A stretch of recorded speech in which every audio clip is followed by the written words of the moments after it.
Alright, so let's do it. So, Archimedean property of Archi4 for the density of Q. For any real number with x less than y, there's a rational number such that x is less than or equal to q is less than or equal to y. Let's prove it. So, well, maybe what we'll do is we'll get an intuition for how the proof will go fast. So, let's see. There's x, and it happens to be less than y. That's, again, the cats are playing, and the dog is upset by this, and so she's whining.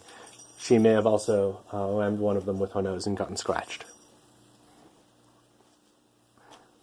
I'm going off topic. We have a real number x that's less than y. That's all that is, and pictured in the number line. We're just trying to get intuition here. We're not going to come up with a proof until we get an intuition for our proof. So here's what I'll do. I can multiply x and y by a really big natural number and stretch that gap out.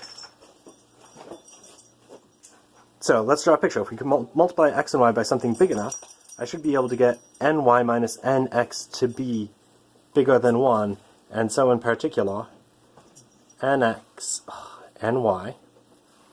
will be bigger than 1 plus nx. So that means there's this quantity nx, there's nx plus 1, there's ny, a little bit bigger than nx. Well, how big is that gap? That gap has size 1. And now let's just use intuition. There are two numbers that are a space of 1 apart. There should be a natural number between these two.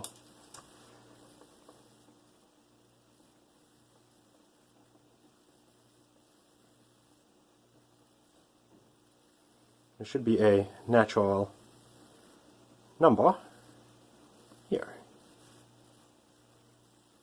And let's give that thing a name. Let's call it m. So there should be some natural number m in between nx and nx plus 1. But let's see. Let's go back to an analytic formulation from this geometric one. We now have nx less than m. Let's say less than or equal to, just to be safe. Less than nx plus 1, but that's less than ny. Aha, this is getting promising. Because I can take all of this, I can divide all of that in sight by m.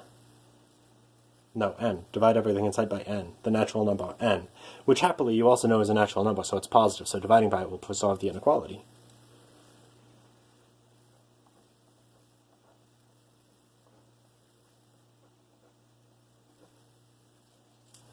Cool. And, well, that's what we wanted, right? There's the rational number between x and y.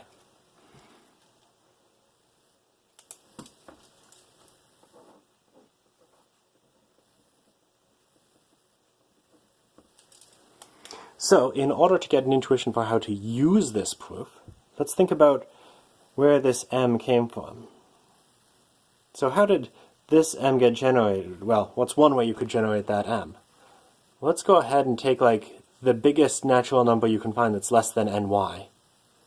The biggest natural number that's less than ny. Well, wait, I'm taking the biggest something. So I'm taking, like, a supremum?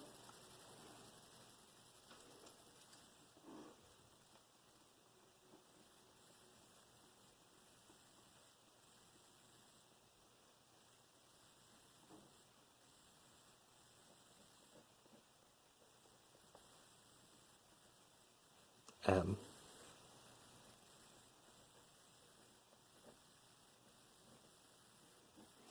Because, right, if that's the case, then when I shift m back by 1,